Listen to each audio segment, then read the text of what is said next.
Si Diaz Netzros ay isang sundalo na kakalabas lamang sa larangan ng digmaan matapos ang maraming taon ng labanan. Bilang gantimpala sa kanyang serbisyo, ipinagkaloob sa kanya ng hari ang isang teritoryo. Sa simula, tila ito ay isang malaking karangalan, ngunit nang dumating si Diaz, napagtanto niyang ang tinatawag na teritoryo ay wala kundi isang bakanteng damuhan.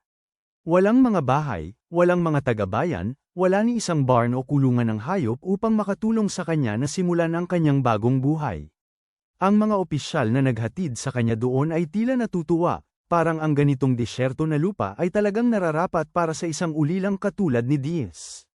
Siya ay tinawag na Lord, ngunit tila mas parang itinapon siya ng kaharian sa kagubatan.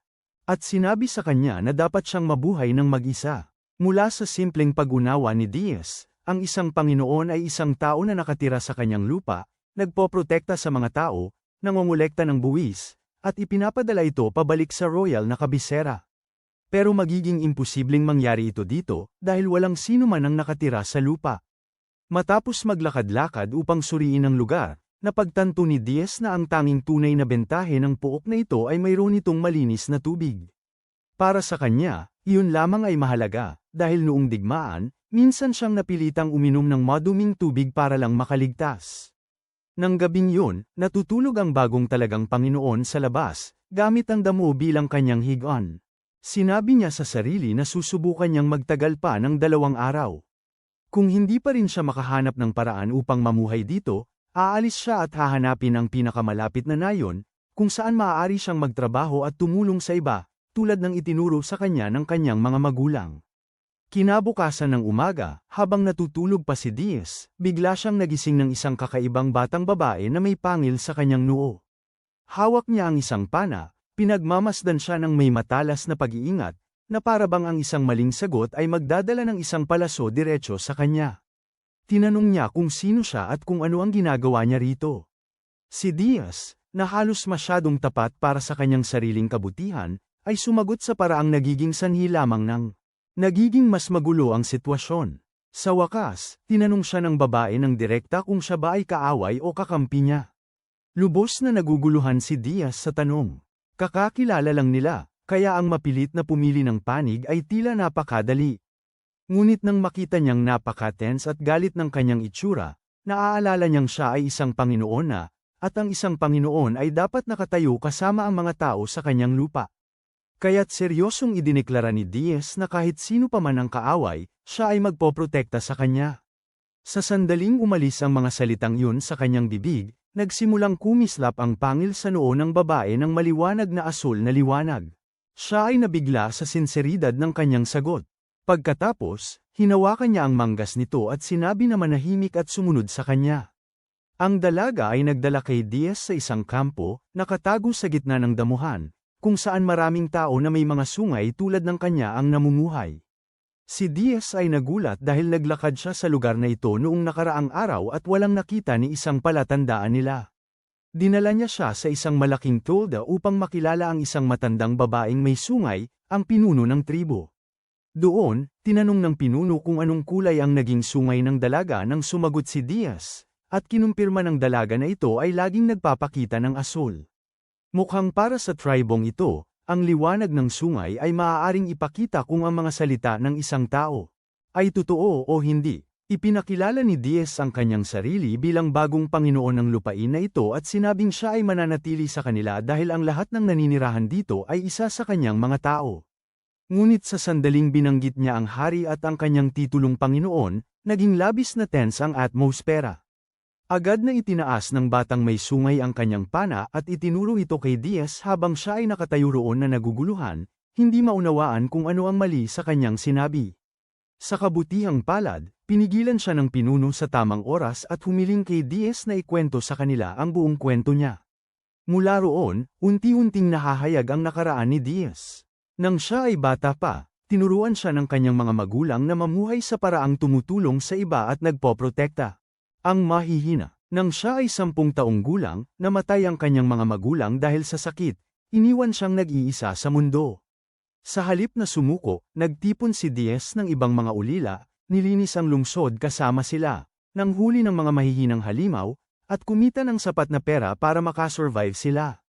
Nang siya ay 15 taon na, umabot ang digmaan sa kanyang bayan, at nagboluntaryo si Diaz na sumali sa hukbo upang protektahan ang mga tao sa paligid niya. Sa larangan ng digmaan, natuklasan niya ang kanyang talento sa labanan at patuloy na nakamit ang mga tagumpay hanggang, matapos ang 20 taon ng digmaan, iginawad sa kanya ng hari ang ganitong walang laman na teritoryo.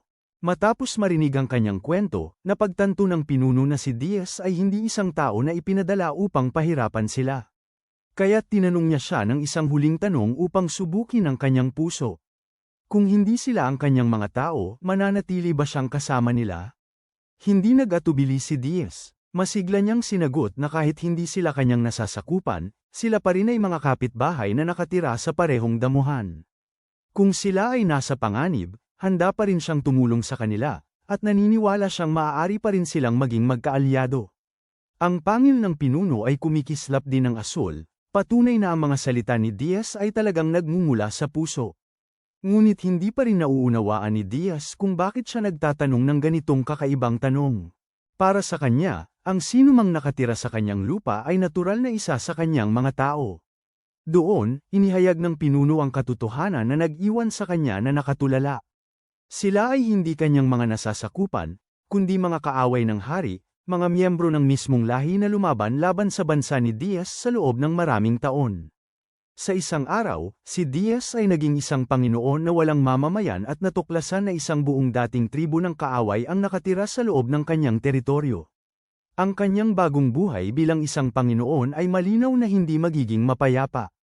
Habang sinusubukan pa rin ni Diaz na proseso ang katotohanan na ang tribong may sungay sa harap niya ay minsang lumaban-laban sa kanyang kaharian, nagsimula si Mal, ang pinuno, na ipaliwanag ang katotohanan ng mas detalyado. 50 taon na ang nakalipas, sumali ang kanyang tribo sa isang malaking digmaan laban sa kaharian para sa kontrol ng mga damuhan. Sa huli, natalo sila at napilitang magtago upang makaligtas. Ang dahilan kung bakit umiiral ang nayon na ito sa gitna ng teritoryo nang walang sinuman na nakakakita ay dahil sa mahiwagang kapangyarihang nakaimbak sa kanilang mga sungay. Sa kapangyarihang yun, kayang gumamit ng mahika ng pagtatago ang buong tribo upang burahin ang kanilang presensya. Sa madaling salita, hindi napansin ni Diaz ang nayon dahil siya ay nagkamali. Ang buong pamayanan ay nakatago sa ilalim ng makapangyarihang mahika. Ipinaliwanag din ni Mal ang mahika ng pagsusuri ng kaluluwa sa sungay ni Alna. Kung ang pangil ay kumikislap ng pula, ang tao sa harap niya ay mapanganib, kaaway, o nagsisinungaling. Kung ito ay kumikislap ng puti, ang taong yun ay walang masamang intensyon at hindi kaaway. Ngunit ang asul ang pinaka-espesyal na kulay. Ipinapahiwatig nito na ang tao ay maaaring magdala ng kaligayahan at mga biyaya. Mula nang makilala ni Alna si Diaz, ang kanyang pangil ay patuloy na kumikislap ng asul.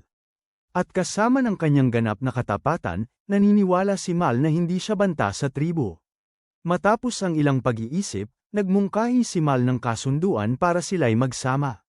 Ang tribo ay magbibigay kay Diaz ng kanlungan, pagkain, at mga hayop upang makapagsimula siya ng buhay bilang isang Panginoon sa kapatagan. Bilang kapalit, hindi dapat ipaalam ni Diaz ang tungkol sa pagkakaroon ng nayon sa sinuman, lalo na sa hari. Dapat din niyang tiyakin na anumang hidwaan sa pagitan niya at ng tribo ay hindi humahatak sa kanila sa isa pang digmaan laban sa kaharian. Para kay Diaz, madali itong maunawaan. Nais lamang niyang protektahan ang mga tao na nakatira sa lupain na ito, kaya't masaya siyang pumayag. Gayunpaman, si Mal ay gumawa ng desisyon na nag-iwan kay Diaz at Alna na naguguluhan. Inutusan niya si Alna na manatili sa tabi ni Diaz at tulungan siya. Magkasama silang mamumuhay upang matutunan niyang paano mabuhay sa damuhan. Ang mga salitang, magsama-sama, ay agad na nagdulot ng awkward na atmosfera. Si Alna ay naging balisa, at si Diaz ay walang masabi. Pagkatapos nito, mabilis na itinayo ang isang nomad ikong tolda para kay Diaz. Ipinaliwanag ni Alna na ang ganitong uri ng tolda ay madaling maalis at mailipat kung may panganib na lumitaw, kaya't ito ay perpekto para sa mga tao na laging dapat maging maingat. Ipinakilala din niya si Diaz sa Mir, isang malambot na hayop na katulad ng tupa na makakatulong sa kanya upang mapanatili ang kanyang kabuhayan kung matututo siyang alagaan ang mga ito at paramihin ang kanilang bilang. Naging sabik si Diaz at nagtanong kung paano niya mapapalago ang populasyon ng kanyang teritoryo, ngunit mabilis na ibinalik siya ni Alna sa realidad. Sa kasalukuyang bilang ng mga tolda at dami ng pagkain na mayroon sila, sapat na ang suporta para kay Diaz lamang. Kung may mas maraming tao pang dadating dito ngayon, lahat sila ay nanganganib na magutom. Upang masolusyonan ang problema sa pagkain, binigyan ni Alna si Diaz ng isang bag ng pulbos na pain at sinabi niyang ikalat ito sa bukirin upang akitin ang mga ligaw na hayop, na maaari namang hulihin para sa karne at balat. Ang mga balat na yun ay maaaring ipagpalit para sa karagdagang supply at tolda. Tinatanggap ni Diaz ang gawain ng may kumpiyansa dahil ang pangangaso ay isa sa mga bagay na talagang magaling siya. Gayunpaman, matapos siyang lumabas sa larangan, napagtanto niyang nakalimutan niyang itanong kung gaano karaming pulbos ang dapat niyang gamitin, kaya't ibinuhos niya ang buong bag sa damuhan ng sabay-sabay. Dumating agad ang resulta, at sa napakalaking bilang. Isang malaking kawan ng itim na toro ang sumugod patungo sa kanya, bawat isa'y madilim, marahas, at sapat na makapangyarihan upang durugin ang damuhan. Sa halip na magpanik, kinuha ni Diaz ang kanyang malaking palakol at sumugod sa laban gamit ang purong lakas at likas na instinct. Umiikot siya ng paulit-ulit, sumisigaw ng matindi habang pinabagsak ang isa pang itim na toro. Bagaman kalahati ng kawan ay nakatakas, nakakabighani pa rin ang bilang ng mga itim na toroong kanyang natalo. Ngunit sa pagtatapos ng labanan, natuklasan ni Diaz na ang tunay na problema ay hindi ang pagtalo sa biktima, kundi ang pagbabalik nito. Sa huli, kailangan niyang pumili ng isang itim na toro at dalhin ito pabalik mag-isa, pawis na pawis sa buong daan. Sa daan pabalik, nag-aalala si Diaz na magagalit si Alna sa kanya dahil sa pagkilos ng walang pag-iisip. Ngunit sa kabaligtaran ng kanyang mga takot, nang makita ni Alna na nagdala siya ng isang itim na toro, siya ay namangha at labis na humanga. Para sa kanya, ang pagdaig kahit sa isang itim na toro sa unang pangangaso ay talagang kahanga-hanga, at si Diaz ay talagang nakatalo ng higit pa roon. Masaya siyang tumakbo upang maghanda ng karawahe, at sa kauna-unahang pagkakataon, tinawag si Diaz sa kanyang pangalan na may maliwanag na ngiti. Nagulat si Diaz sa kanyang reaksyon. Malapit doon, ipinaliwanag ni Chief Mol na sa kanyang mga tao, ang masipag na lalaki na kayang humawak ng mabibigat na responsibilidad ay itinuturing na tunay na may kakayahan. Idinagdag niya na ang mga babae ay natural na mas masaya sa paligid ng isang maasahang lalaki. Pagkatapos, tinukso ni Mol si Diaz, sinabing kung nais niyang pakasalan si Alna, magiging mataas ang presyo ng bride price. Idinagdag din niya na may nakakaalam ng ngiti, na kahit mayroon silang mga sungay o wala, maaari pa rin silang magkaroon ng mga anak. Agad na nagpanik si Diaz at itinanggi ito, ngunit ang kanyang reaksyon ay nagpalala lamang sa pangtutukso. Kinabukasan ng umaga, nagising si Diaz sa loob ng kanyang bagong tolda, sa gitna ng kapatagan. Sa unang pagkakataon mula nang maging Panginoon siya, naranasan niya ang isang tahimik at mapayapang umaga. Sa harap niya, si Alna ay nag-iinit ng isang palayok ng mainit na sopas. Lumilingon siya at binabati siya ng isang ngiti. Kumagad si Diaz at agad na pinuri ang lasa, na nagpasigla sa atmosfera sa pagitan nilang dalawa. Matapos ang mapayapang umagang yun sa bagong tolda, nagsimula silang pag-usapan ang mas mahalagang bagay kung paano gawing tahanan ang walang laman na damuhan. Malinaw na ipinaliwanag ni Alna na kung nais nilang makakuha ng mga naninirahan, kailangan muna nilang magkaroon ng mga balon at banyo. Hindi sila maaaring mamuhay tulad ng mga pangmatagalang kampista at tawagin itong wastong teritoryo. Gayunpaman, kung nais nilang humingi ng tulong mula sa mga artisan ng nayon, hindi pa rin sapat ang mga kalakal na mayroon sila para sa kalakalan. Sa ibang salita, ang kanilang pangarap na bumuo ng isang teritoryo ay agad na nahaharap sa malupit na realidad ng ekonomiya. Mabilis na nag-isip si Diaz tungkol sa panghuhuli ng mas maraming itim na toro, dahil ang kanyang nakaraang panghuhuli ay nagbigay ng resulta kahit na ang transportasyon ay naging isang sakuna. Ngunit pinigilan siya ni Alna. Ipinaliwanag niya na kung patuloy silang manghuhuli ng parehong uri, masisira nito ang kawan at makakasama ito sa damuhan sa hinaharap. Sa halip, maaari silang manghuli ng mga halimaw ngayon. Ang karne ng halimaw ay hindi maaaring kainin dahil ito ay puno ng miasma, ngunit ang mga kuko, sungay, at lalo na ang mga batong mahika sa loob ng kanilang mga puso ay maaaring ibenta sa mataas na presyo. Nang marinig ito, nagkaroon ng interes si Diaz. Tiwalang sinabi ni Alna na maaari niyang gamitin ang mahika upang hanapin ang mga halimaw at iginiit na sasama siya sa kanya. Bago umalis, maingat na nilinis ni Diaz ang salamin, pinapaalalahanan ng sarili na ang halaga nito ay nasa kanilang balahibo, hindi sa kanilang karne. Hindi nagtagal, 3 lalaking may pangsungay ang dumating kasama ang isang karito na may dalang tuyong karne at kumot para kay Diaz. Nang makita nilang lumabas si Alna, ipinakita nila sa kanya ang malaking paggalang. Inanunsyo ni Alna na humiling siya sa ibang mga lalaki na alagaan ang salamin upang makapagpaiwan siya. Kasama si Diaz sa buong araw. Masaya si Diaz na marinig ito, ngunit siya rin ay nagiging nerbyoso nang ang 3 lalaki ay titigan siya ng may malinaw na inggit. Mukhang sikat si Alna sa nayon, at ang bagong dating na Panginoon ay agad na nakakuha ng higit pang atensyon kaysa sa inaasahan niya.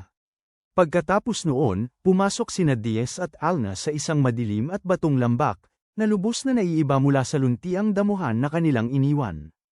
Pumikit si Alna, pinagdikit ang kanyang mga kamay, at nagsimulang bumigkas ng mahabang orasayon upang maghanap ng mga halimaw. Kumikislap ang sungay, at hindi nagtagal ay naramdaman niya ang isang napakalaking nilalang malapit. Agad na sinabi ni Diaz kay Alna na manatili sa likod habang siya ay nauuna upang tingnan. Pinapaalala ni Alna sa kanya na mayroon siyang mahika ng pagtatago, at kung masyadong malakas ang kaaway, maaari silang magretiro ng magkasama, kaya pinapayagan siya ni Diaz na sumunod. Sa sandaling makita niya ang target, tinawag ni Diaz itong pagong. Agad na nagpanik si Alna at itinatama siya. Hindi ito isang ordinaryong pagong. Ito ay isang dragon ng lupa, isang napakalaki at labis na mapanganib na halimaw. Sinabi niya kay Diaz na magtago, dahil ang makipaglaban sa ganitong bagay ng mag-isa ay labis na walang ingat, ngunit matigas ang ulo si Diaz at nais subukan ito. Bitbit niya ang kanyang higanteng palakol at tumakbo pasulong, tumalon at sinugod ang dragon ng lupa. Pabalik sa kanyang buong lakas.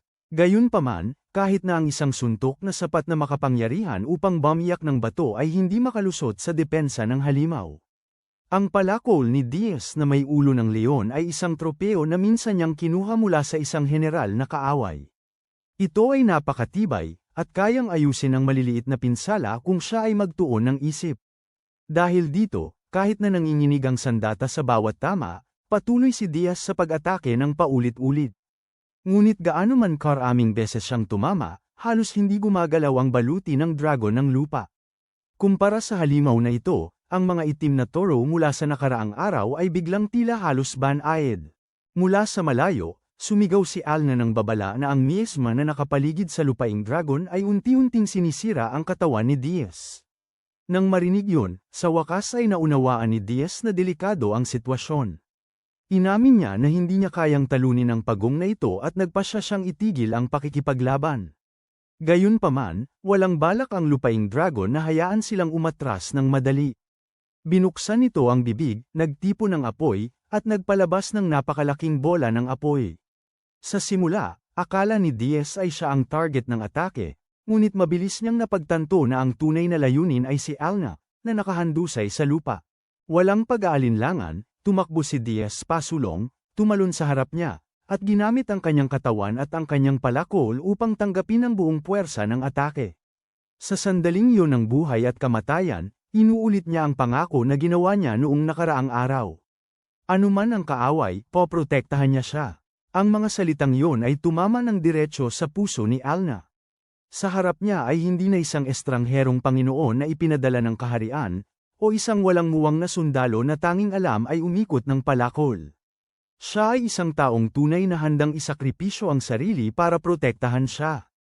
Puno ng luha ang mga mata ni Alna, at sumabog ang kanyang emosyon bago pa man siya makapagpigil.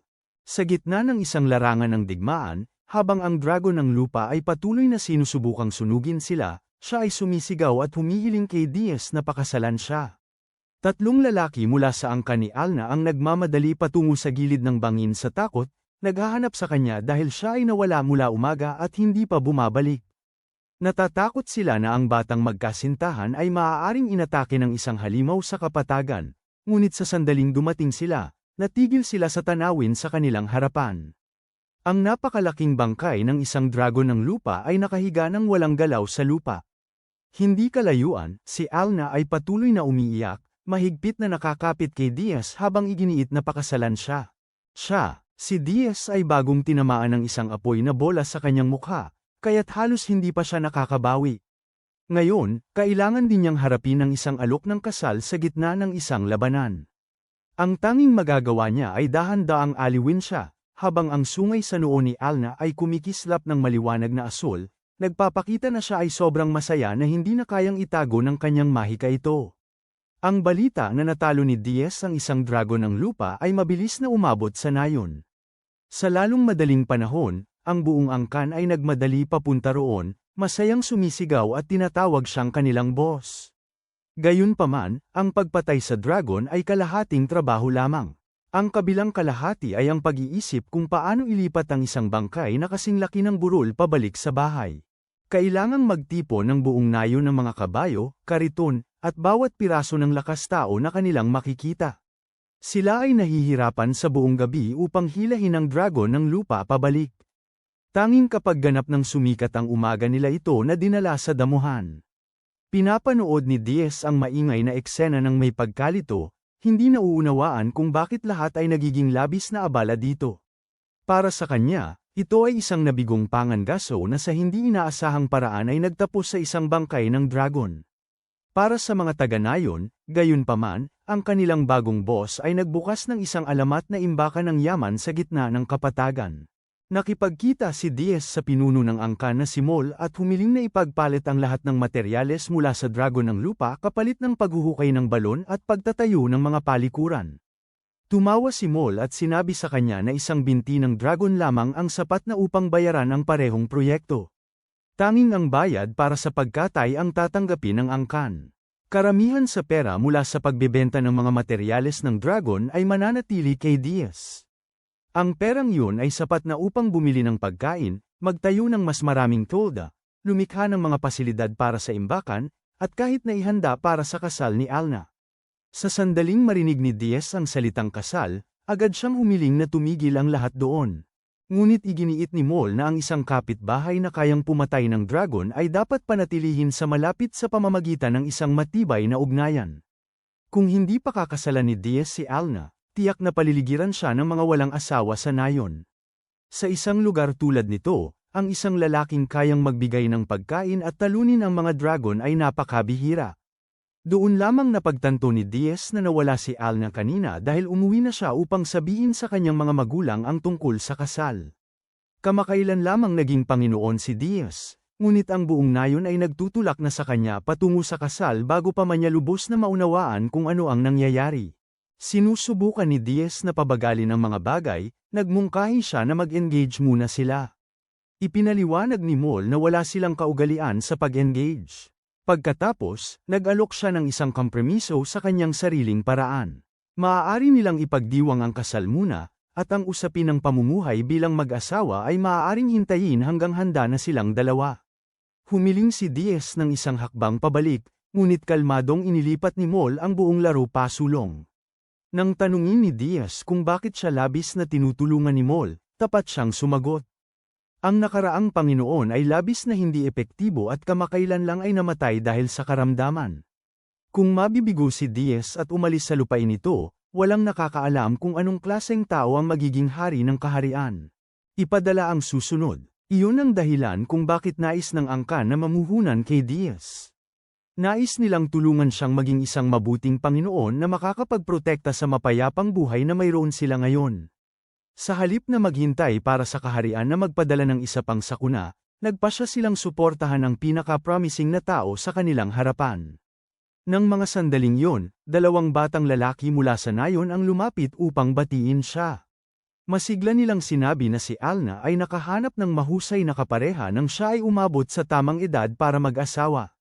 Naging mausisa si Diaz at tinanong kung gaano na siya katanda. Tumigil siya nang malaman niyang si Alna ay 15 taong gulang lamang, habang siya ay 35 taong gulang.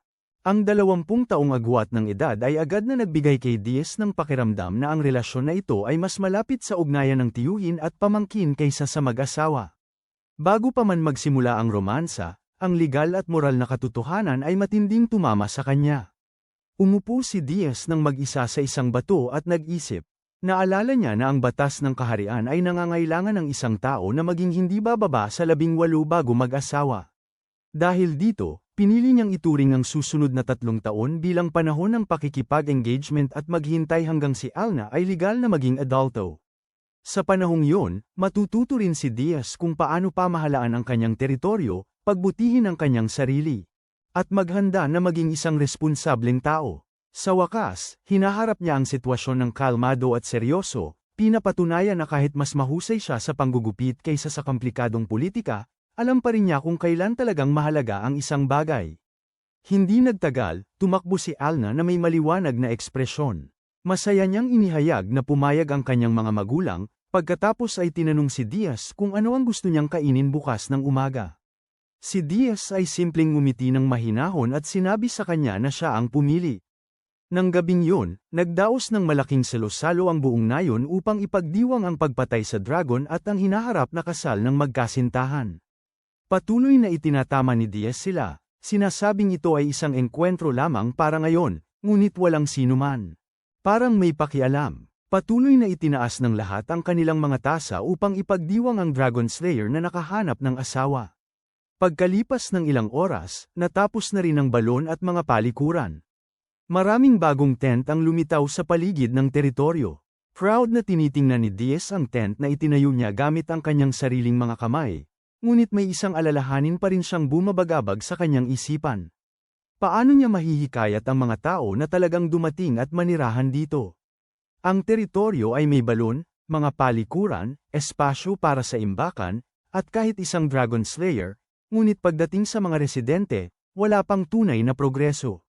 Sa sandaling yun, tumakbo si Alna at iniulat na kumalat ang magic para sa pagtukoy ng buhay sa buong. Ay nakakita ng isang grupo ng mga halimaw na papalapit mula sa hilaga. Hindi sila marami at hindi rin sila gaanong malalaki, ngunit agad na kinuha ni Diaz ang kanyang sandata.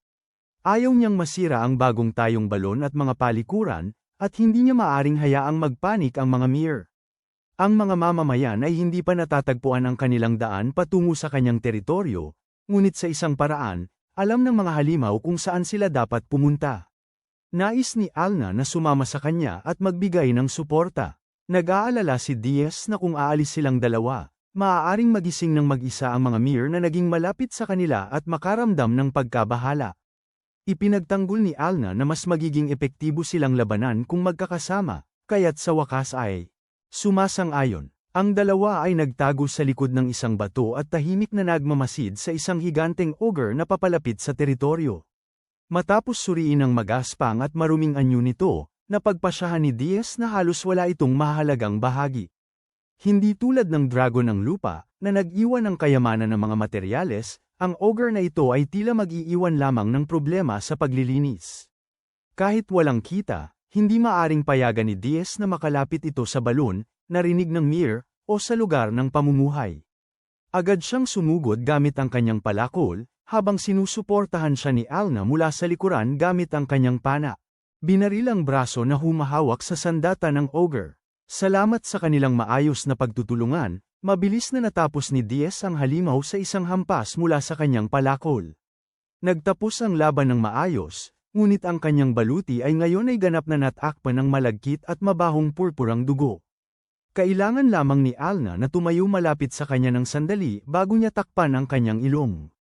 Agad niyang inutusan si Diaz na maghugas sa sapa bago siya pinayagang bumalik, kaya't pagkatapos talunin ng halimaw, kinailangan ni Diaz na umupo sa tubig hanggang sa paglubog ng araw, desperadong pinapahid ang dugo mula sa kanyang baluti.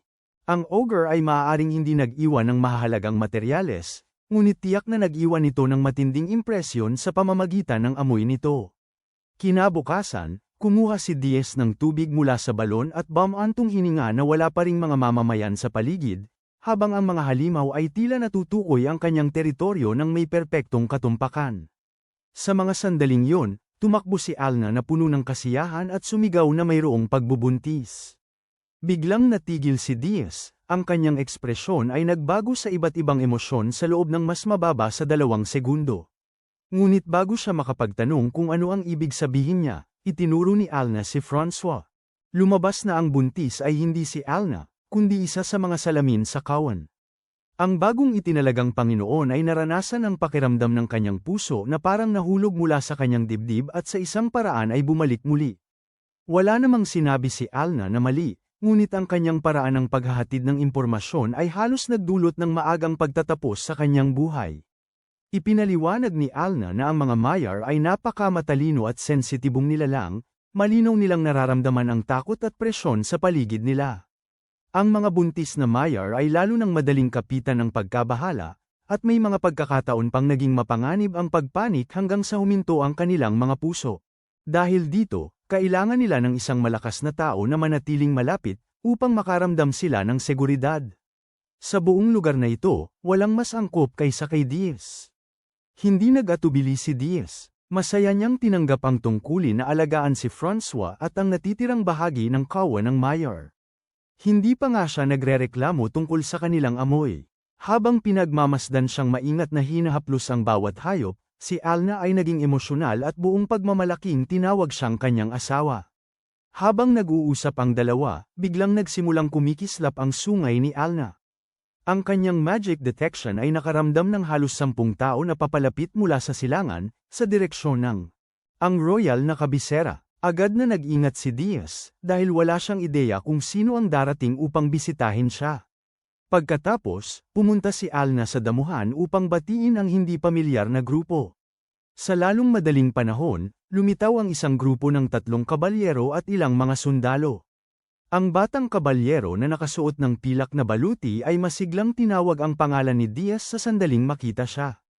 Agad na nakilala ni Diaz si Klaus, isang matandang kasama na minsang nakipaglaban sa kanyang tabi sa larangan ng digmaan. Mainit silang nagbatian. Sa wakas, si Diaz ay nakaramdam ng ginhawa nang makita ang isang tunay na tao na dumating sa kanyang teritoryo, nang hindi sumusubok na atakihin ang kanyang balon o mag-iwan ng masamang amoy. Ipinaliwanag ni Klaus na siya ay responsable lamang sa paggabay at pag-escort sa grupo. Ang taong talagang nais makilala si Diaz ay ang maharlikang nakasakay sa kabayo sa likuran niya, isang batang babae na may uban at may napakamarespeto at dignidad. Dahil malayo ang nilakbay ng grupo at pagod na sila, humiling si Klaus kay Diaz na dalhin silang lahat sa kanyang mansyon upang makapagpahinga. Wala namang pagtutol si Diaz at mahinahong pinangunahan sila pabalik sa kanyang tahanan. Gayunpaman, dahil sa mahika ng pagtatago ni Alna, wala silang nakitang nayon o malaking mansyon. Ang tanging bagay sa harap nila ay isang nag-iisang tent ng nomad, na nakatayo sa gitna ng damuhan. Tumingin si Klaus sa tent, pagkatapos ay tumingin kay Diaz. Para siyang tahimik na nagtataka kung ang kanyang matandang kaibigan ay itinalaga bilang isang Panginoon o iniwan sa isang pagsubok ng kaligtasan sa disyerto. Sa loob ng tent, ang babaeng may uban ay formal na nagpapakilala bilang si Diane, ang ikatlong prinsesa ng kaharian. Hindi may tatago ni Diane ang kanyang pagkalito nang makita niyang si Diaz ay naninirahan pa rin sa isang tent. Tinanong niya kung saan itinatayo ang mansyon at kung saan napunta ang lahat ng mga tagapaglingkod. Isa sa mga kabalyero na kasama niya ay nagalit at kinundina si Diaz sa pagiging masyadong magaan ang usapan sa prinsesa. Ngunit tapat na ipinaliwanag ni Diaz na walang mansyon at walang mga tagapaglingkod dito. Nariyan lamang ang tent na pinaghirapan niyang itayo. Mukha pa siyang mayabang habang sinasabi ito, parang ipinagmamalaki ang isang magandang tahanan. Ang kanyang sagot ay nag-iwan kay Diane at Klaus na walang masabi. Agad na tinanong ni Diane kung nasaan ang mga taga-buo, dahil di umano'y pinagkalooban ng hari si Diaz ng malaking gantimpala at napakalaking pondo para sa paghahanda. Nang marinig ito, si Diaz ay nakaupo lamang sa tahimik na pagkabigla. Hindi siya kailanman nakatanggap kahit isang barya mula sa kaharian. Si Klaus ay nagsimulang magalit para sa kanyang kaibigan. Nagpadala nga ng pera ang hari, ngunit malinaw na hindi ito umabot kay Diaz. Sa gitna ng proseso, tiyak na napunta ang perang yun sa ibang bulsa. Matapos ang nagulat na tingin ni Prinsesa Diane, kinumpirma ni Diaz na wala siyang natanggap na anumang gantimpala o pondo para sa paghahanda. Sa kanyang unang araw sa teritoryo, kailangan pa niyang matulog sa labas habang nag-iisip kung saan siya pupunta upang kumita ng pagkain kung hindi siya makakasurvive dito. Siya ay itinalaga bilang isang Panginoon, ngunit ang suporta na natanggap niya ay tila parang itinapon sa isang walang laman na mapa at sinabihang mag-ipon ng mga yaman sa kanyang sariling paraan. Matapos marinig ito, nauunawaan ni Diane na may mali, Ngunit sa halip na agad na imbestigahan ang nawawalang pondo, inilagay niya ang usapin sa tabi at ipinaliwanag ang tunay na layunin ng kanyang pagbisita. Ang Royal Capital ay nahaharap sa panganib ng bagong digmaan, at nais niyang bumalik ang pambansang bayani na si Diaz sa mga harapang linya at tumulong. Upang gawing mas kaakit-akit ang alok, nangangako si Dayan na bibigyan siya ng pagkakataong mag-asawa sa isa sa dalawang babaeng nakaupo sa likod niya. Ipinapakita niya ito na parang nag-aalok siya ng malaking gantimpala, hindi alam na halos pinilit si Diaz na magpakasal ng isang buong angkan isang araw bago at ngayon ay naghihintay hanggang sa maging sapat ang edad ni Alna para sa legal na kasal. Nakikinig si Diaz sa alok, ngunit ang naiisip niya ay si Francois at ang kawan ng Mir na nangangailangan ng kanyang proteksyon. Maingat niyang tinatanggihan ito, sinasabi niyang umalis na siya sa larangan ng digmaan at wala siyang mga tao o sundalo na maaasahan. Sa teknikal, mayroon siyang kawan ng Mir, ngunit ang pagdadala sa kanila sa unahan ay hindi makakatulong kaninuman at malamang ay magdudulot lamang ng takot sa kanila. Tumanggi si Dayan na tanggapin ang kanyang sagot at patuloy na pinipilit siyang muling pag-isipan ito. Nang mapagtanto ni Diaz na walang balak ang prinsesa na igalang ang kanyang desisyon, nagbago ang kanyang ekspresyon at naging malamig. Diretsahang sinabi niya sa kanila na kung ito lamang ang kanilang pinag-usapan, maaari na silang umalis. Naglakbay ang royal party ng ganito kalayo upang anyayahan siyang bumalik sa digmaan, ngunit magalang siyang ipinakita ng daan palabas ng host. Agad na nagalit ang bastos na kabalyero na kasama ni Dayan dahil sa paraan ng pagsasalita ni Diaz sa prinsesa. Nang walang babala, hinugot niya ang kanyang espada at inatake si Diaz sa ulo. Si Diaz ay nananatiling nakaupo na may nakaluhod na mga binti. Itinaas niya ang kanyang palakol gamit ang isang kamay at hinaranggan ang atake. Ang epekto ay agad na nagwasak sa espada at itinapon ng kabalyero palabas ng tolda. Maingat na sinabi ni Diaz na ang atake ay labis na bata, hindi man lang sapat upang tawaging intensyon ng pagpatay. Nais ng batang kabalyero na ipagtanggol ang dangal ng prinsesa, ngunit ang tanging bagay na kanyang nawala ay ang kanyang sandata. Mabilis na sumugod si Klaus upang pigilan ang kanyang kasama sa paglikha ng higit pang gulo. Binalaan din niya sila na kahit pa sabay-sabay silang umatake, hindi pa rin nila kayang talunin si Diaz. Ang impormasyong yun ay magiging kapaki-pakinabang bago pa man may humawak ng espada. Wala nang ibang pagpipilian si Dayan kundi ang umatras. Bago siya umalis, nanumpa siyang isang araw ay pagsisisihan nito ni Diaz, ngunit hindi naman gaanong nababahala si Diaz sa kanyang banta. Ang higit na nag-aalala sa kanya ay ang pagkasira ng rug sa loob ng tolda dahil sa kanyang hampas ng palakol, at tiyak na hindi magiging masaya si Alna kapag nalaman niya ito. Nang lumabas si Diaz, agad niyang nakita si Alna na naghihintay sa kanya. Inamin niya na patuloy na umiiyak ang salamin para sa kanya, kaya't gumamit siya ng mahika ng pagtatago upang mapalapit sila. Habang ginagawa ito, napanood din niya ang buong pag-uusap. Akala ni Diaz na siya ay lihim na tumatanggap ng mga bisitang royal, ngunit sa katotohanan, mayroong isang hindi nakikitang tagapanood sa labas. Ipinaliwanag ni Alna na ang kanyang mahika sa pagsusuri ng kaluluwa ay nagpatunay na ang mga kababaihan sa royal na grupo ay lahat naglalabas ng pulang kulay, na kumakatawan sa panganib at kaaway. Tanging isang tao lamang ang may malalim na asul na kulay, at ang taong yun ay si Klaus. Tinanong ni Diaz kung ang kulay na yun ay nangangahulugang nakikita sila ni Klaus bilang mga kakampi. Pumikit si Alna at ngumiti ng mahinahon, sinabing hindi na ito mahalaga, dahil pamilya na sila ngayon. Ang simpleng mga salitang yun ay lubos na nagpagan kay Diaz. Naalala rin ni Diaz na si Klaus ay palaging naging mabuting kasama, isang tao na hindi kailanman tumingin ng mababa sa kanyang pinagmulan bilang ulila, at laging maaasahan sa larangan ng digmaan. Hindi kailangan ng malaking talumpati. Matapos ang maraming taon ng digmaan, sa wakas ay natagpuan ni Diaz ang isang lugar na tunay na parang pamilya. Kinabukasan, napansin ni Alna ang isang tao na papalapit mula sa silangan. Inisip ni Diaz na ito ay isang naligaw na manlalakbay at lumabas upang tingnan, habang lihim na sinundan siya ni Alna gamit ang salamin sa ilalim ng mahika ng pagtatago. Ang taong lumitaw sa pagkakataong ito ay si Klaus, ngunit inalis niya ang lahat ng kanyang armor bilang kabalyero. Masiglang inihayag ni Klaus na siya ay tinanggal mula sa hukbo. Agad na nag-alala si Diaz na ang kanyang matandang kaibigan ay naparusahan dahil sa nangyari kahapon, ngunit ipinaliwanag ni Klaus na ito mismo ang resulta na nais niya. Ayaw niyang may talaga muli sa mga linya ng labanan sa darating na digmaan. Karamihan sa mga tao ay nagsusumite ng pagbibitiw kung nais nilang umalis. Si Klaus ay simpleng nag-ayos ng mga bagay upang ang kanyang mga nakatataas ay tanggalin siya muna. Pagkatapos, seryosong humiling si Klaus kay Diaz na kunin siya bilang sundalo para sa teritoryo. Alam ni Diaz ang kakayahan at karakter ni Klaus, ngunit nag-aalangan pa rin siya dahil ang lupain ito ay may lihim ng Horn clan. Sa sandaling yun, pinakawalan ni Alna ang kanyang mahika ng pagtatago at biglang lumitaw kasama ang buong kawan ng salamin sa harap ni Klaus. Sinabi niya na wala siyang tutol dahil si Klaus ay nagdala ng malalim na asul na kulay mula pa noong simula. Nang makita ang isang batang babae na may pangil at ang kawan ng salamin na biglang lumitaw sa damuhan, si Klaus ay hindi makapaniwala. Marahil ay inaasahan niyang sumali sa isang maliit na hanggahang teritoryo, hindi upang matuklasan ang isang nakatagong komunidad na pinoprotektahan ng mahika.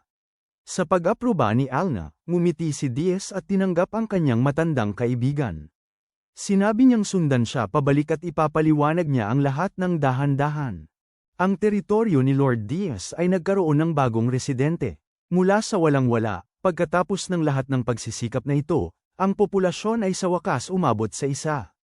Maaaring hindi pa ito sapat upang bumuo ng isang kaharian, ngunit kahit papaano, mayroong isang tao si Diaz na maaari niyang tawaging kanyang nasasakupan. Halos hindi pa nakapasok si Klaus sa teritoryo nang siya ay inanyayahan sa isang masaganang salo-salo. Habang siya ay abala sa pagkain, masigla niyang pinuri si Alna, sinasabing siya ay magiging isang kahangahangang asawa. Agad na namula si Alna, habang nililinisan ni Diaz ang kanyang lalamunan at pinapaalalahanan ang bagong recruit na alalahanin ang tamang distansya sa pagitan ng isang Panginoon, kanyang asawa, at isang nasasakupan. Masaya pa rin sa papuri, tahimik na inihahain ni Alna kay Klaus ang isa pang bahagi ng karne. Gayunpaman, ang huling babala ay hindi galing kay Diaz, kundi kay Francois. Bilang tagasalin para sa Mere Flock, ipinaliwanag ni Alna na sinumang nais kumain ay dapat ding magtrabaho.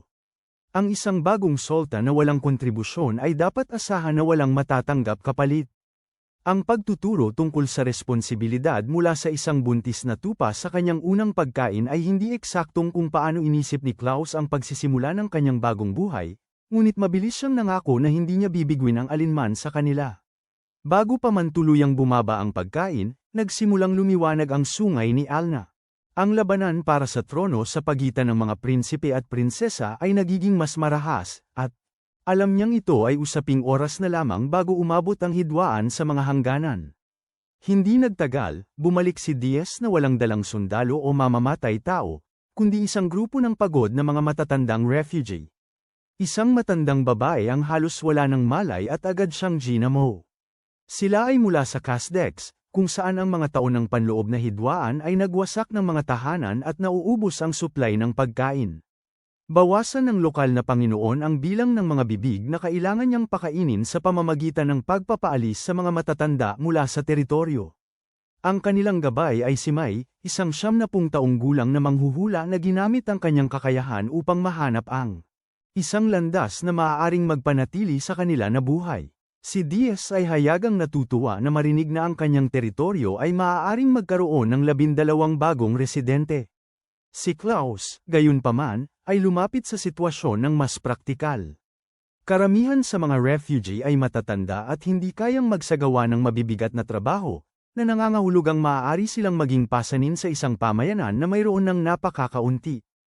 Hindi sumasang-ayon si Diaz. Ang karanasang nakamit sa loob ng isang buhay ay walang halaga. At hanggat nais pa rin nilang mabuhay at nangangailangan ng isang ligtas na lugar, tatanggapin niya sila. Pinaalala rin ni Alna kay Klaus na pinili ni Francois at ng kawan ng Mir si Diaz dahil siya ang pinakamalakas at pinakamapagkakatiwalaang leader na kanilang natagpuan. Kapag nagpasya na ang Panginoon, kaunti na lamang ang dahilan upang makipagtalo. Ang pagtingin kay Diaz na tinatanggap ang mga taong iniwan ng kanilang sariling bayan ay nagbabalik kay Klaus sa mga alaala ng digmaan. Ilang taon na ang nakalipas, inutusan ang kanyang unit na umatras, kahit na may mga sibilyan na nananatiling nakulong sa zona ng paglikas. Nagprotesta si Klaus, galit na galit dahil handa ang mga sundalo na iwan sila. Pagkatapos ay lumabas si Diaz mula sa apoy, may dalang takot na bata sa isang braso habang hawak ang kanyang palakol sa kabila. Kumapit ang bata sa kanya at nagmamakaawa na huwag siyang iwanan. Si Diaz ay simpleng ngumiti at nangako na poprotektahan sila. Nang makita niyang bumalik ang kanyang kasama sa tiyak na kamatayan dahil narinig ang isang bata na umiiyak, si Klaus ay nagmamadaling bumalik sa laban upang pigilan ang kaaway. Ang kanyang mga alaala pagkatapos ay pira-piraso, mga swinging blades, nahuhulog na sundalo, at ang kaisipan na ang pagkamatay ng may kabayanihan sa tabi ni Diaz ay magiging isang karapat-dapat na wakas. Ngayon lamang nauunawaan ni Klaus kung gaano kalayo ang ideyang yun. Upang protektahan ang iba, kailangan muna niyang mabuhay. Ang isang magandang kamatayan ay hindi makapagbuo ng mga bahay, mag-alaga sa mga refugee, o tumulong kay Diaz na lumikha ng isang lupain kung saan walang iniiwan. Mula sa sandaling yun, itinataguyod ni Klaus ang kanyang pag-obses sa pagiging martir. Siya ay mabubuhay, at gagamitin niya ang kanyang espada upang ipagtanggol ang teritoryong ito. Nang gabing yun, itinaas niya ang kanyang manggas at tinulungan si Diaz na magtayo ng karagdagang mga tolda hanggang umaga. Ilang araw pagkatapos, tiningnan ni Diaz ang lumalaking koleksyon ng mga tolda at residente, at napagtanto na ang teritoryo ay maaari ng tawaging isang nayon. Paulit-ulit siyang pinasalamatan ng mga matatandang babae dahil sa pagbibigay sa kanila ng kanlungan. Nangako sila na kapag nagkaroon na ng bulak o iba pang materyales, tutulong silang gumawa ng tela para sa pamayanan. Ang susunod na hamon ay ang pagpili ng pangalan. Isang babae ang nagmungkahi ng Diaz Village, habang si Klaus naman ay masiglang nag-propose ng Dragon Slayer Village. Agad na tinanggihan ni Alna ang parehong ideya, lalo na ang pangalawa, na tila sobrang dramatiko at makakaakit ng hindi kinakailangang atensyon. Sa halip, iminungkahi niya ang ilk, isang sinaunang salita na nangangahulugang unang nayon. Ang pangalan ay simple, makabuluhan, at perpekto para sa isang komunidad na itinayo mula sa wala. Ang lupain na dati tanging hangin at katahimikan lamang ang naroon ngayon ay may pangalan na maari ng tawaging tahanan ng mga tao nito. Matapos ang pulong, humiling si Mickey Diaz na manatili at maingat na iminungkahi ang pagbebenta ng ilang ng mga materyales ng dragon ng lupa upang bumili ng mga alipin bilang karagdagang residente. Agad na lumabo ang ekspresyon ni Diaz. Sa panahon ng digmaan, nasaksihan niya ang hindi mabilang na mga taong inalipin na pinilit na magsilbing buhay na kalasag bago iniwan sa gitna ng mga patay. Matibay niyang ipinahayag na ang pagmamay-ari, pagbili, o pagbebenta ng ibang tao ay ganap na ipagbabawal sa kanyang teritoryo. Ang mungkahi ay isang pagsubok lamang. Kinamumuhian niya ang pagkaalipin gaya ng pagkamuhi niya rito at susubukan sanang baguhin ang kanyang isip kung tinanggap niya ito. Sa luha sa kanyang mga mata, ipinaliwanag niya na ang mga tao ng Kasdex ay tinatreto ang panghuhuli sa mga alipin. Bilang libangan, ang kanyang grupo ay nagdaan ng mga taon na tumatakbo mula sa mga ganitong tao at hindi maaring ipagkatiwala ang kanilang hinaharap sa ibang Panginoon na may parehong mga halaga. Ang sagot ni Diaz ay nagbigay sa kanya ng kapanatagan. Maaaring mahirap ang ilk, ngunit walang sinumang tao ang magiging kalakal sa loob ng mga hangganan nito. Habang ang pag-uusap ay humuhupa, inanunsyo ni Alna na may papalapit na karaban ng mga ngalakal. Sa lalong madaling panahon, isang malaking grupo ng mga karawahe na sinasabayan ng mga asong gwardya ang pumasok sa teritoryo. Ang kanilang pinuno ay si Pejan, isang mangangalakal mula sa lahi ng Palaka. Sinusuri siya ni Alna gamit ang kanyang sungay at nakita ang puting liwanag, na nagpapatunay na wala siyang dalang masamang intensyon. Si Pejan ay dumating upang bumili ng mga materyales mula sa Earth Dragon at nagulat nang malaman niyang nag-iisa si Diaz na pumatay sa nilalang. Upang alisin ang anumang natitirang pagdududa, nagsagawa si Diaz ng maikling demonstrasyon gamit ang kanyang battle axe, na nag-iwan sa mga ngalakal na nakatitig na may nakabukas na bibig. Agad na pumayag si Pejan na bilhin ang lahat at inutusan ang kanyang mga tao na i-unload ang pagkain, tela, mga kahoy na bar aisles at iba pang mahalagang supply. Ang ilk ay halos nakatanggap lamang ng pangalan nito at mayroon ng itinatag na unang ruta ng kalakalan. Sa sandaling akala ng lahat ay tapos na ang transaksyon, inilabas ni Pejan ang dalawang maliit na blonde twin girls. Ang kanilang mga damit ay punit-punit at ang kanilang mga mata ay walang laman at nag-iingat. Paraan ng kanyang pagpapakita sa kanila ay nagpapaniwala kay Diaz na siya ay nakakasaksi sa pagbebenta ng mga bata. Humigpit ang kanyang mga kamay at ang pressure na nagmumula sa kanya ay naging napakatindi na kinailangan ni May na tahimik na ipaalala sa kanya na manatiling kalmado. Mabilis na ipinaliwanag ni Pejan ang katotohanan. Sa lupain ng kambal, ang mga batang ipinanganak bilang kambal ay itinuturing na isang masamang tanda at tradisyonal silang pinapatay habang sila'y napakabata pa. Tumanggi ang kanilang mga magulang na tanggapin ang kapalarang iyon at tumakas mula sa bansa dala ang parehong mga anak na babae. Unti-unting sinira ng paglalakbay ang kanilang kalusugan. Nang mapagtanto nilang hindi na sila magtatagal, humingi sila ng tulong kay Pejan bilang kanilang huling pag-asa. Ibinigay nila sa kanya ang lahat ng perang kanilang naipon at formal na ipinagkatiwala ang mga bata sa kanya bilang kalakal. Nauunawaan nila na ang isang mangangalakal ay maaaring talikuran ang isang gawaing kawanggawa na walang kita, ngunit mas malamang na hindi itapon ang mga produktong ganap ng nabayaran. Ito ang tanging paraan na naiisip nila upang matiyak na makaligtas ang kanilang mga anak. Nagrereklamo si Pejan na ang kasunduan ay nagdulot sa kanya ng higit pang gastos kaysa sa kanyang maibabalik. Gayunpaman, ang katotohanang pinrotektahan niya ang mga bata sa buong paglalakbay ay nagpapatunay na siya ay mas mabait kaysa sa kanyang ipinapakita. Tahimik na sinisiyasat ni Alna ang kambal gamit ang kanyang sungay. Isang maliwanag na asul na liwanag ang pumuno sa hangin. Ang mga bata ay walang sumpa o masamang kapalaran. Sa kabaligtaran, pareho silang may mga palatandaan ng isang biyaya. Matagal na pinagmasdan ni Diaz ang mga ito bago ipahayag na kanyang aampunin ang mga ito. Babayaran niya ang bawat gastusin na nagastos ni Pejan gamit ang materyales mula sa lupaing dragon, ngunit malinaw niyang sinabi na ang bayad ay hindi presyo ng mga alipin. Ito ay kabayaran para sa lalaking nag-alaga sa kanila matapos hindi na magawa ng kanilang mga magulang yon. Dahan-daang inaalog ni Diaz ang parehong batang babae sa kanyang mga bisig. Sila ay payat at sobrang gone, marahil ay wala pang 3 o 4 na taong gulang. Dahil sa mahinahong tono, tinanong niya ang kanilang mga pangalan, ngunit tanging katahimikan at mga mapaghinalang titig mula sa mga batang natutong protektahan ang kanilang sarili mula sa bawat matatanda na kanilang nakakasalubong ang kanyang natanggap. Hindi nagiging di makapaghintay si Diaz. Binago niya ang tanong, nagsasalita ng dahan-dahan at mahinahon, sinusubukang alisin ang bawat patong ng takot. Nang sa wakas ay iminungkahi niyang bigyan sila ng mga bagong pangalan, kung wala na silang iba, agad na tumugon ang parehong mga batang babae at umiling. Ang nakababatang kambal na may maikling buhok ay pabulong na nagsabi na ang pangalan niya ay Aihon at ang kanyang nakatatandang kapatid ay si Senei. Maingat na inulit ni Diaz ang parehong pangalan at nangako na hindi niya kailanman papalitan ang mga ito. Ang determinasyon ng mga batang babae na protektahan ang mga pangalang ibinigay sa kanila ng kanilang mga magulang ay nagpapatunay na hindi nila kailanman nakalimutan ang kanilang pamilya. Habang nanunood mula sa malapit, biglang naaalala ni Klaus na bago ang digmaan, si Diaz ay nag-alaga sa maraming ulilang bata, halos parang isang ama. Ang mga karanasang yun ay nagturo sa sugatang mandirigma ng isang mahalagang aral.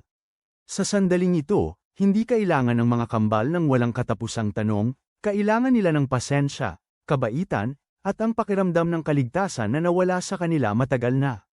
Matapos maligo at makatanggap ng malinis na damit, mas mukhang malusog sina Senei at Aihon, ngunit sila ay nananatiling natatakot at nag-aatubili.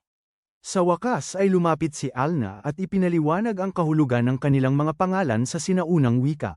Si Senei ay nangangahulugang maganda tulad ng liwanag ng buwan, habang si Aihon naman ay nangangahulugang sagradong buwan. Bawat bata ay binibigyan niya ng pendant na inukit na may imahe ng buwan. Ang kanyang mga salita ay nagbubukas ng mga damdaming pinipigilan ng mga kambal.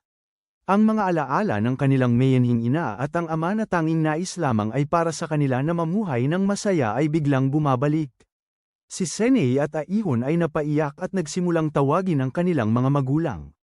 Agad silang niyayakap ni Diaz at Alna, na mahinahong ipinaliliwanag na sila'y nakaranas na ng higit pa sa sapat at hindi na kailanman kailangang magdusa ng mag-isa. Lumapit din sina Francis at Francois, pinapayagan ng mga batang babae na ilibing ang kanilang sarili sa kanilang mainit na lana. Sa huli, ang simpleng kawan ay mas epektibo sa pag-aliw sa mga bata kaysa sa anumang maingat na inihandang talumpati. 10 araw ang lumipas, si Senay at Aihon ay nakakayang ngumiti, magreklamo at kahit makipagtalo para sa huling piraso ng pinasingawang patatas.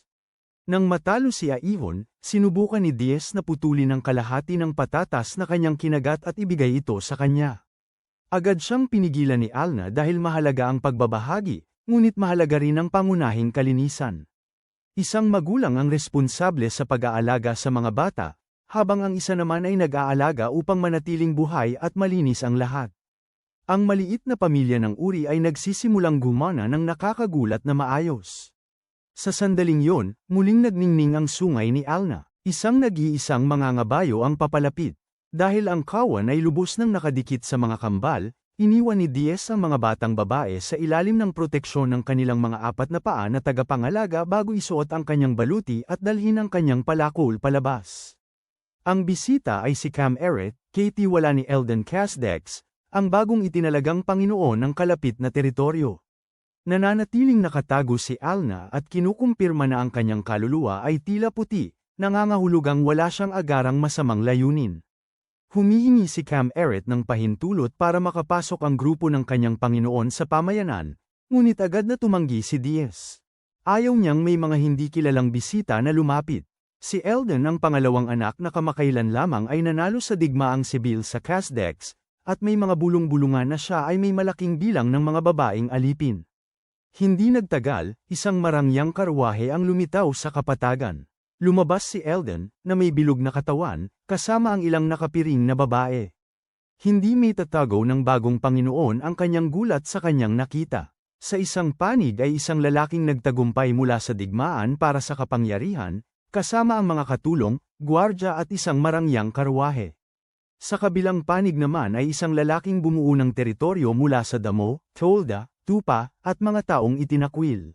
Nang natitirang bahagi ng mundo, hindi pa nagsisimula ang pulong, ngunit ang pagkakaiba sa pagitan ng dalawang Panginoon ay naipakita na ng mas malinaw kaysa sa anumang salita. Dumating si Eldon Casdex sa mga damuhan kasama ang isang buong convoy at malaking grupo ng mga tagasunod. Ngunit matigas na tumanggi si Diaz na hayaan silang lumapit sa Elk Village. Ang kanyang pag-iingat ay hindi nagmumula sa katotohanan na si Eldon ay ang kalapit na Panginoon. Nagmumula ito sa mga bulong-bulungan na nagsasabing maraming babaeng alipin ang hawak ng lalaki. Ang Elk Village ay nagbibigay kanlungan sa maraming tao na dati nang iniwan o pin-persecuted, kaya't hindi maaring payagan ni Diaz ang sinumang pinaghihinalaang sumusuporta sa pagkaalipin na makapasok ng walang tanong. Nananatiling nakatago malapit, ginamit ni Alna ang tanging kapangyarihan ng kanyang sungay upang suriin si Eldon. Ang resulta ay lubos na naiiba sa mga bulong-bulungan. Isang makapangyarihang asul na liwanag ang pumapalibot sa kanya. Hindi ito kasing tindi ng kay Diaz, ngunit sapat na upang patunayan na ang bisita ay walang masamang intensyon na kanilang inaasahan. Sa sandaling makita ni Eldon si Diaz, iniwan niya ang kanyang mga kasama at tumakbo ng direkta patungo sa kanya. Yumuko siya, ipinakilala ang sarili bilang Eldon Casdex, at inamin na hinahangaan niya ang bayani na nagligtas sa bansa mula pagkabata. Naniniwala siyang maaaring galit si Diaz sa kanya, kaya't paulit-ulit siyang humihingi ng tawad. Ipinaliwanag ni Diaz na nais lamang niyang tiyakin ang kaligtasan ng kanyang mga taga-baryo. Ang pagdinig nito ay halos magpaluha kay Eldon. Maging si Diaz ay nagmungkahi na tawagin nila ang isa't isa sa pangalan upang mas mapadali ang pag-uusap.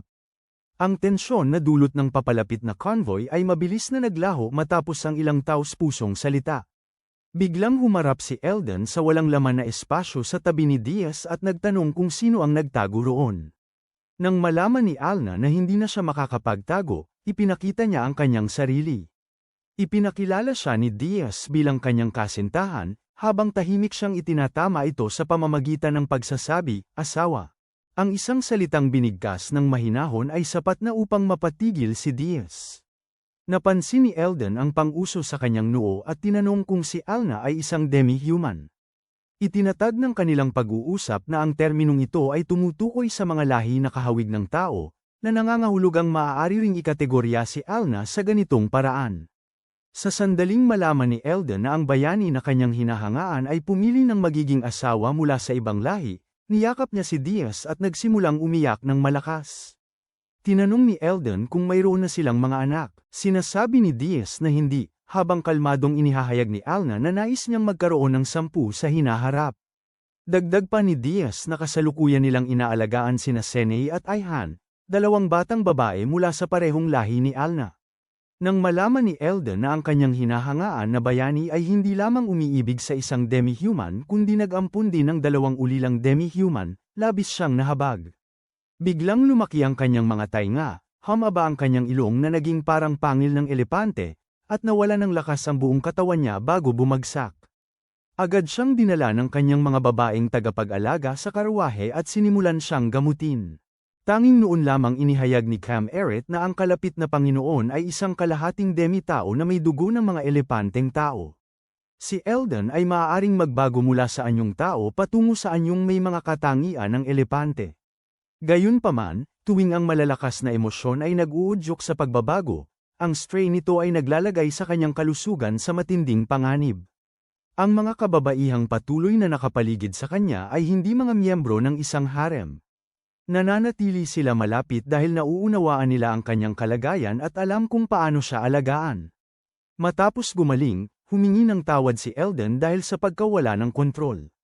Hindi ito alintana ni Diaz at sa halip ay direktang nagtatanong tungkol sa digmaang sibil sa Kasdax. Sinabi ni Eldon na siya ay kumuha ng armas upang protektahan ang mga mahalaga sa kanya.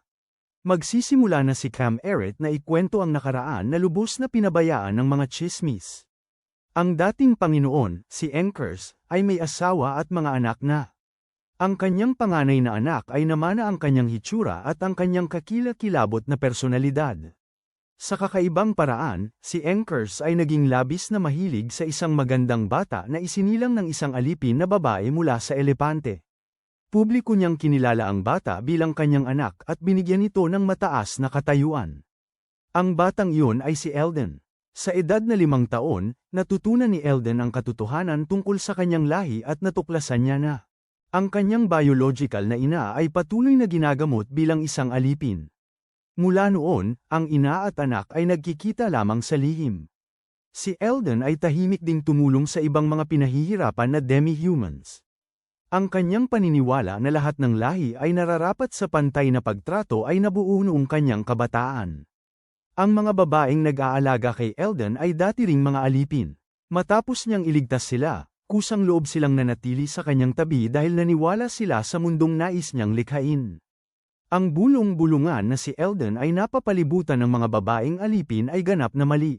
Nang matuklasan ni Enkers na si Eldon ay lihim na nagproprotekta sa mga demi-human at nagtangkang alisin ng diskriminasyon sa loob ng Kasdex, banta niyang papatayin si Eldon, gagawin ng kanyang ina, at wawasakin ng bawat demi-human sa teritoryo. Sa harap ng banta na yun, wala nang ibang daan si Eldon kundi ang paglaban. Nagsimula siya ng isang pag-aaklas, pinagsama ang mga tao at demi-human sa isang layunin, at tinalo ang pangkat ni Enkers. Ang digmaang sibil ay hindi nagsimula dahil sa pagnanais ni Eldon ng kapangyarihang pampulitika. Nagsimula ito dahil nais niyang iligtas ang mga taong mahal niya. Sa wakas, naunawaan ni Diaz kung bakit naging emosyonal si Eldon matapos makita ang kanyang pamilya. Ang Ilk Village ay nananatiling mahirap, ngunit ang mga tao, oni, mga ulilang bata, at mga salamin ay namumuhay na magkakasama bilang mga miyembro ng iisang sambahayan. Ito ang eksaktong larawan na pinapangarap ni Eldon na likhain. Nang siya ay kumalma, ipinaliwanag ni Eldon na ang katanyagan ni Diaz ay kumalat na sa buong Kasdex. Sinasabing siya ay nagbabago ng mga maharlika gamit ang kanyang matitigas na kamay, winawasak ang mga hukbo na umaabot sa 10,000 at naging paksa pa ng mga dula sa Royal Capital. Mas marami ang naririnig ni Diaz, mas hindi niya nakikilala ang lalaking inilarawan.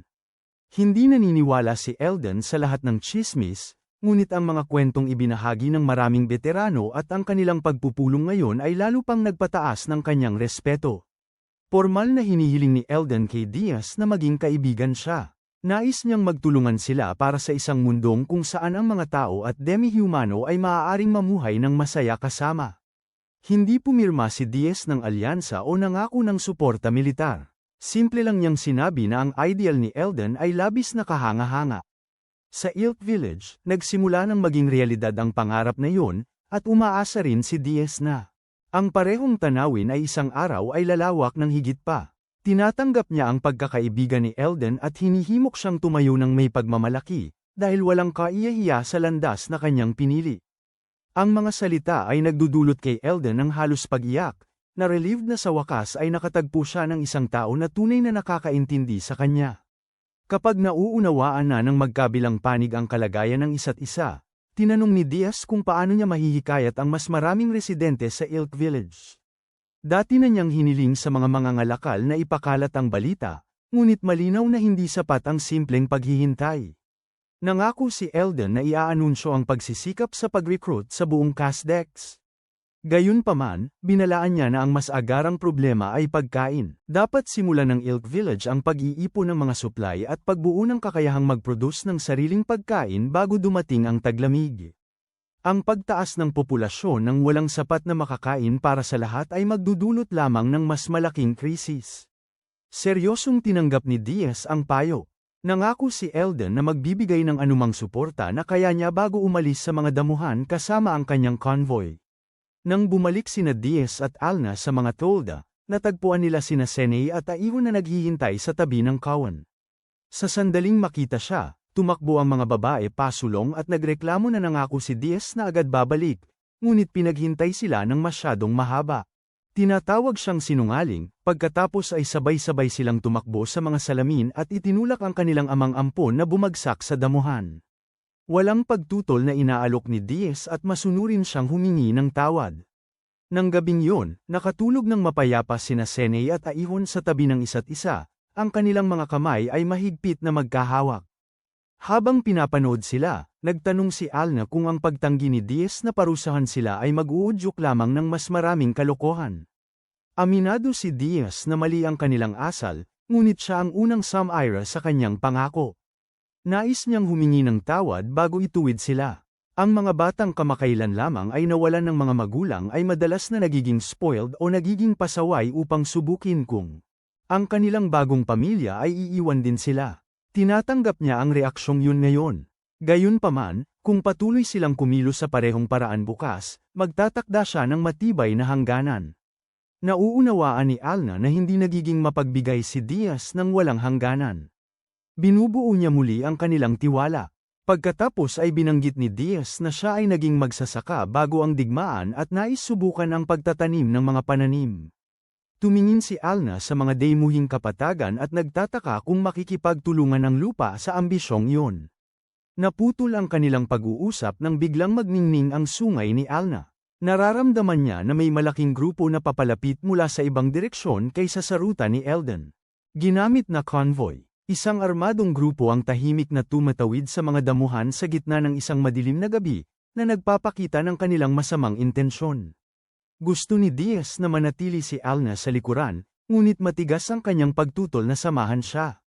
Nang walang mga bakas o ilaw, mahihirapan siyang makahanap ng sinuman ng mag-isa, habang ang kanyang mahika sa pandama at pagtatago ay lalong kapaki-pakinabang sa dilim. Si Klaus ay itinalaga upang protektahan sina Senei at Aihon. Pagkatapos, naglaho sina Diaz at Alna sa gabi. Sa mga kapatagan, isang grupo ng mga nakaburong mercenaryo ang sumusulong gamit ang liwanag ng sulo habang tinitingnan ang isang compass. Kanilang pinuno na may maputing buhok ay nagpapaalala sa kanila na sila ay binayaran ng mabuti at kaya't wala silang karapatang magreklamo. Sinasadya nilang pinili ang isang gabi na walang buwan dahil ang kanilang target ay si Diaz, ang pambansang bayani na halos imposibleng talunin sa liwanag ng araw sa pamamagitan ng direktang laban. Maraming miyembro pa rin ang nagsasabing ang mga kwento tungkol sa kanya ay tiyak na pinalalaki.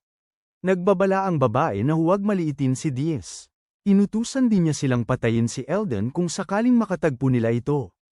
Ang gantimpala ay 100 pilak na barya para sa buhay ni Elden at karagdagang 10 ginto para kay Diaz. Sa sandaling nabanggit ang pera, nagiging masigla ang buong grupo, hindi alam na ang kadiliman ay malapit ng maging isang hawla sa paligid nila.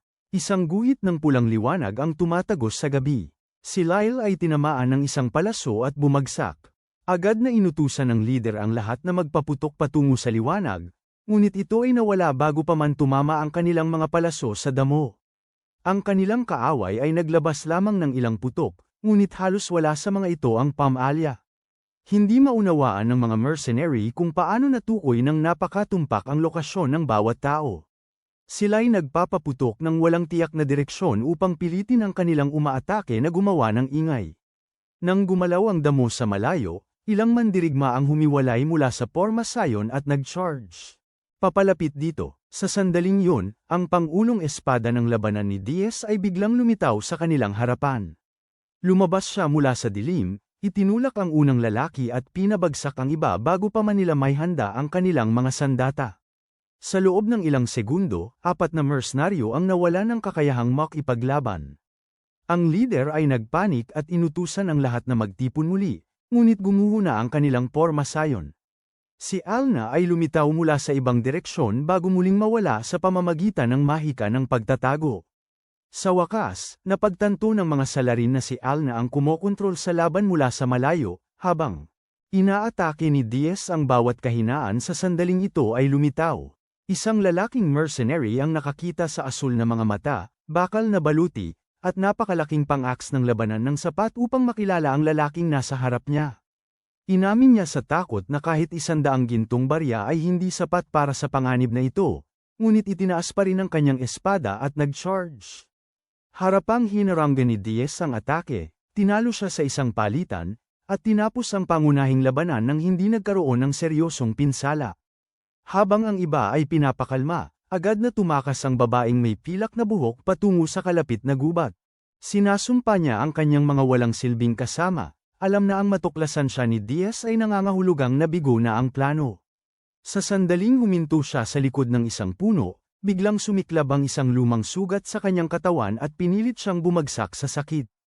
Ang pagdurusa ay nag-trigger ng isang madilim na alaala. Isang lalaking may anyong maharlika ang nagmamayabang tungkol sa kanyang kapangyarihan at nililibak si Diaz bilang isang karaniwang tao, na nakakuha ng kaunting katayuan ngunit naglakas loob na labanan siya. Nagsasalita rin siya tungkol sa isang kahihiyan na naranasan niya dahil kay Diaz at nanunumpa ng paghihiganti. Ang alaala ay masyadong pira-piraso upang matukoy kung siya ba ay umupa ng mga mercenaryo o kung ang galit ay nakatuon sa ibang tao. Sa mga damuhan, karamihan sa mga bayaran ay nadisarmahan at pinilit na lumuhad sa isang linya. Sinusuri ni Diaz si Alna muna. Ang isang palaso ay bahagyang tumama sa kanyang pisngi.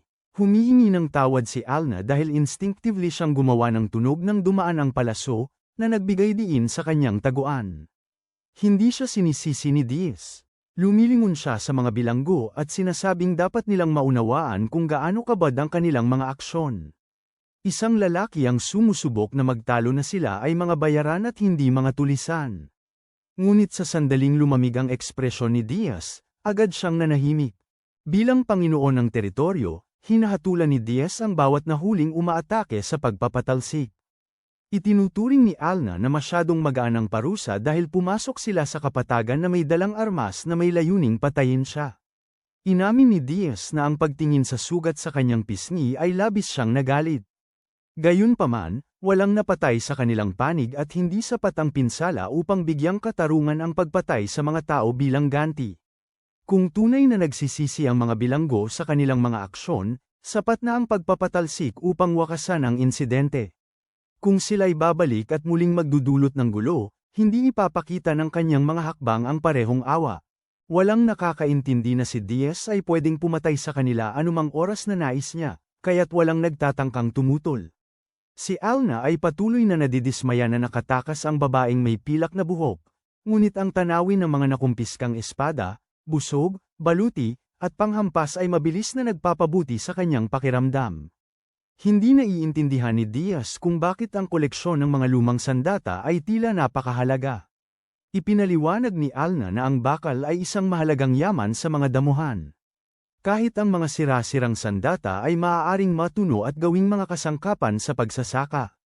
Maaari rin siyang kumita ng gantimpala mula sa pinuno ng tribo. Minsan, mahirap ang pamilya ni Alna, kaya't palagi siyang nangangarap na mahuli ang isang malaking grupo ng mga bandido. Sa kasamaang palad, napakamapayapa ng mga damuhan kaya't napakabihira ng mga kriminal na kailangan niyang maghintay para sa kanilang pagdating. Ang paksa ay nagpapaalala kay Alna sa unang pagkakataon na naramdaman niya ang karwahe na nagdadala kay Diaz sa rehiyon. Siya ay lihim na natuwa dahil naniniwala siyang sa wakas ay may mga bandido nang lumitaw. Sa halip, mabilis na umalis ang karawahe at iniwan ang isang lalaki na nakahiga mag-isa sa gitna ng mga damuhan. Inisip ni Alna na si Diaz ay iniwan doon upang mamatay. Nang bumalik siya kinabukasan ng umaga, natagpuan niyang natutulog ng mapayapa sa labas. Gumamit siya ng pagsusuri ng kaluluwa at nakita ang hindi maunawaan na makapangyarihang asul na liwanag na nakapaligid sa kanya, naganap na sumasalungat sa kanyang unang hinala. Inamin ni Alna na sandaling naisip niyang makipag-ayos kay Diaz at ibenta ang kanyang palakol at baluti para sa pera, ngunit sa huli ay pinili niyang huwag gawin iyon. Ang patuloy na naguguluhan kay Alna ay madali sana niyang maaaring baliwalain ang estranghero at bumalik sa nayon. Ngunit bago niya lubos na napagtanto kung ano ang kanyang ginagawa, nilapitan na niya si Diaz at Jin Iseng. Siya at tinanong kung siya ay kaaway o kakampi. Kahit ngayon, hindi naiintindihan ni Alna kung bakit siya nakaramdam ng matinding pagnanais na makipag-usap sa kanya. Ang resulta ng pagsusuri ay nagbawas ng kanyang pagdududa, ngunit hindi nito lubos na ipinaliwanag ang desisyong yun. Alam lamang niya na ang desisyon ay nagdala sa kanya sa kasalukuyan niyang buhay kasama si Diaz, ang dalawang batang babae at ang simpleng kawan. Si Diaz ay dating isang nag-iisang tao na iniwan sa gitna ng mga kapatagan. Ngayon, mayroon na siyang nayon at isang pamilya na naghihintay sa kanya. Iyon lamang ay sapat ng patunayan na ang pagpili ni Alna noon ay hindi isang pagkakamali. Bumalik sa kasalukuyan, tinitigan ni Alna si Diaz habang ang pang-uso sa kanyang noo ay nagsimulang magliwanag sa mga damdaming lalong nagiging mahirap itago. Naiisip niyang lumapit at halikan siya sa pisngi, ngunit ang halik ay umiiral lamang sa kanyang mga isip. Agad siyang naging maliwanag na pula, umiikot at tumakbo palayo. Walang ideya si Diaz kung ano ang nangyari. Nakita lamang niya na bigla siyang umalis, kaya tinawag niya siya, itinaas ang kanyang palakol at tumakbo upang habulin siya. Ang bayani na kayang talunin ng isang buong grupo ng mga mercenary ay nananatiling ganap na walang magawa sa harap ni Alna. Mga damdamin, nagtatapos ang episode na si Alna ay hindi pa rin makapagpahayag ng kanyang nais, habang patuloy na hinahabol siya ni Diaz sa madilim na mga damuhan.